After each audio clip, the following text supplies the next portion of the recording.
too good to be bothered. Oh, living life with no stress. Yes, every minute's my best. Yes, feel like I'm winning the lottery. It's raining here in Portland, but we are at ON headquarters, Orange Nebula. We got Lacey here. Lacey J right here. Hi. And we got Bonds. I'm Bonzinator. Ready for this tour, Lacey? Okay. All right, let's go. We're coming right in.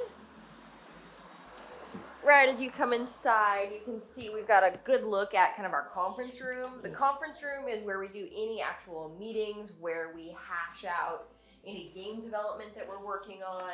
Got Justin over there who does so much of our media production. Yeah. Over to the side here, we've got Chase's desk. I like to call him Sam sometimes just to make him upset. Okay, we've got Eric here. We've got Tom. This is his desk. My name's not Sam. T-shirt idea. Yes, Oh. write it down.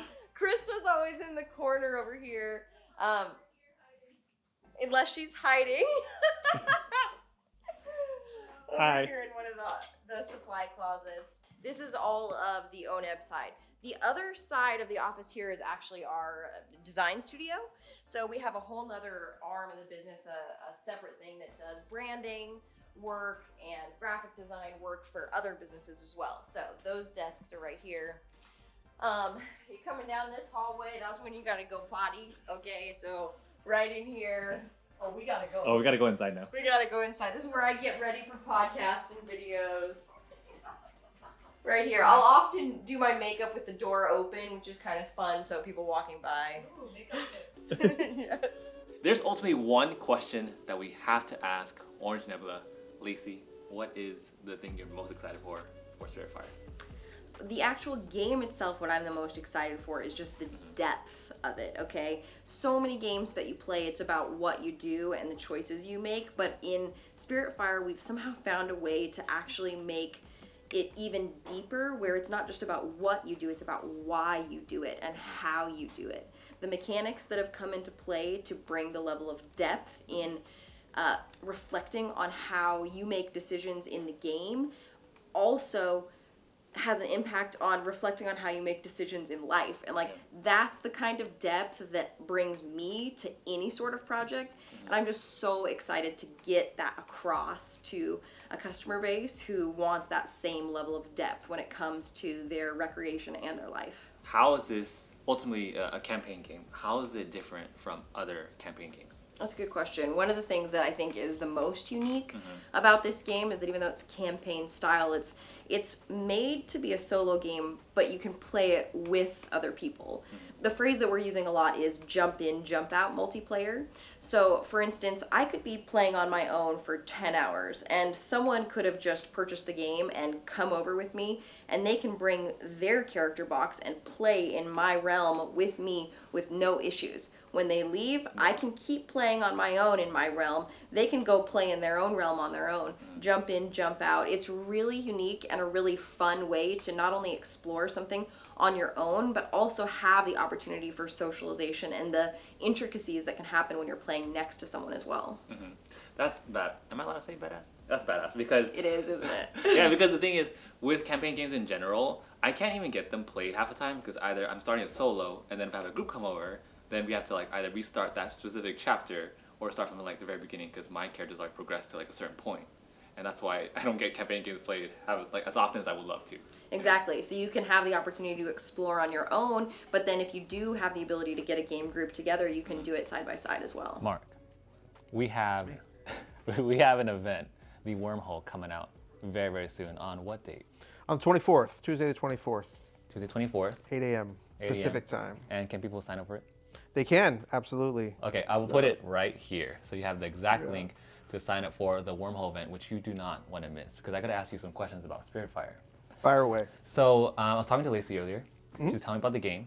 And one major question that I had thinking about it was, ultimately, this is a really big, like a sandbox game. There's a ton of freedom for player decisions. But how do you ground everyone and bring everyone back into the box, basically? Well, the thing about Spiritfire that's interesting is that the player gets to pull themselves through the game. So unlike a normal campaign game, what you're going to be doing in this game is going where you want to go whenever you want to go there. As you unlock things and as you gain access to different content through different content gates, you're going to be able to like pack up the game, save your progress, open up the game, have somebody else jump in, have somebody else jump out anytime that you want to. And so, in that way, it's much like an MMO, a massive multiplayer online video game, where you can just kind of boot up, go where you want to go, progress your story however you want to, and then jump out. So that agency, I think, gives people the ability to kind of decide when and where they want to progress parts or chapters of their story. And you mentioned MMO, and that gets me thinking, because every time I play an MMO, we always get this hyper excitement over the beginning stages, right? But then we're always curious about the end game. So does Spiritfire have this end game objective that we can look forward to? It has a climactic ending, and so in the game, what it has is every character has a spark of life inside of them, and when that spark of life eventually runs out, it triggers an end game or a conclusion to the story that, let's say, you've decided to write for yourself. All the things that you've done become your story. They become the chapters of your story. So there is a conclusion, but there also is kind of a part of that where you're going to go through this end game, let's say, I don't want to say scenario, but this end game phase, and then you're going to be able to pass wisdom down to another character. And so you'll be able to continue, or you can stop and do something completely different. So it gives you agency about, gosh, I'm really into it, I don't want it to end. You can continue, or you can say, oh, that was really cool, I want to try something different or something new. You have that option also. So if you, like the player, are able to change different parts of the world as you play, and other players can kind of just join you along your journey, is there like this replayability to it? It sounds like there's a legacy to this, right? But can you start over from the beginning, or how does that work? You can do anything you want to. So yes, everything in the game that is sealed, like it comes with these really rigid cardboard packs of cards that you can reseal. On the inside, it's got a full index of all the cards. So if you ever wanted to completely repack everything up, you could. The way it is now, your character box is you, and everything associated with you and your tableau and the disciplines and spark of life and all conduits and everything that you have in the game. The realm is the shared space or the environmental space. So even if you're playing solo, it's like this is who I am and this is where I am. So you can jump between realms if you want to. You don't have to finish anything. You can unlock things here and continue through the little story arcs, but it's not a traditional campaign in the sense that you're just being kind of told what's happening. Yeah. You get to have agency, almost like a choose your own adventure style in some aspects, but I don't know if that answers your question or not. Yeah, it does. Because like if you're talking about the different, you say characteristics and traits that players can choose in the beginning. Disciplines. Yeah. Okay. So ultimately, one of my favorite things in board games is asymmetry. So does this have asymmetric player powers, or do you build out these traits? Tremendous asymmetry. So when you first get the game, you'll open the box and you'll probably, for the first 45 minutes or an hour, you're going to go through character creation. So a portion of that is, sure, you may be handed a set of beginning disciplines that everybody will start with, but that's not all you're going to start with. So you're going to go through some drafting, you're going to go through perhaps a little psych evaluation to figure out what other things are. And by the time you finish that process and I'm finished that process, before we even start, your character is going to be 80% different than mine. And by the time we've been playing for a couple hours, we may find that we're completely different. Like you may have, 60 cards in your identity deck that are completely different. We don't have a single card that's the same between the two of us. In addition to that, there's other ways to differentiate your characters with the things that you connect with in the world, your companions that you have, and the connections to the environment, and then your spark of life is going to have additions that are added to it. And so, yeah, there's a tremendous amount of customization for a character.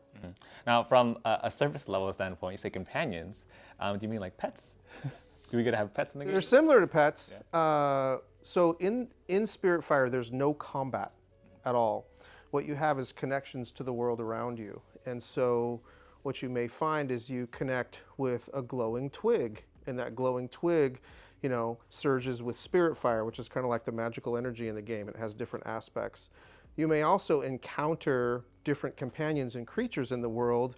And yeah, for a while there, you could just think of it like somebody who joins your party, not necessarily a pet, which I think in a lot of games feels, you know, maybe subservient or something. It's somebody that comes alongside you. It's your buddy. But you don't necessarily, I mean, you have a lot of agency over who you have join your party. You can only have one at a time, but you can swap them out every time you rest. So yeah, companions are a big part of the game. Yeah. Okay, well, ultimately, I want to end with this final question. As we're talking, you kind of want to circle back to one last point, and that is with character progression. You said that earlier we can start with different, like, with traits, right? Different traits, and we have like 80% of it built out. But if I'm playing on my own, and then like a friend joins me a couple weeks later in my world, how does that particularly work? If like, do I progress my character more, and then they join in? Do they like is there a catch-up mechanic somehow, or how does that work? There's just no getting ahead in the game in that sense, because there's no leveling and there's no competitive play. There's only cooperative play when we want to. What you're going to find is, let's say I played the game for 10 hours and I've unlocked a bunch of, you know, mastered a bunch of disciplines. What that really does for me is it just gives me more options with which to construct my deck, but most of the journey is introspective, so it's all happening in my mind, and it's an emotional game. And so what you're going to find is I'm overcoming challenges in this book that has all these challenge spreads in it, like wild little mini games that you're going to be playing. Some of them are efficiency engines, and some of them are, you know, trying to unlock things, and some of them we can do together. And the fact that I've played the game for 10 hours and you maybe are entering it for the first time is not going to make any type of measurable, significant difference that made it feel like I had to carry you through a challenge or anything like that. It's not necessarily like that. In fact, we can help each other regardless of our level, but there are no levels, right? So it's, you know, I'm older than you are. You know, I don't necessarily have a particular advantage, you know, in a situation we're going to go out and dig a hole together. You know, we're just going to do it together. So it's much more frames real life and less video game leveling. Yeah. See, that experience is what I'm most excited about for Spiritfire. So.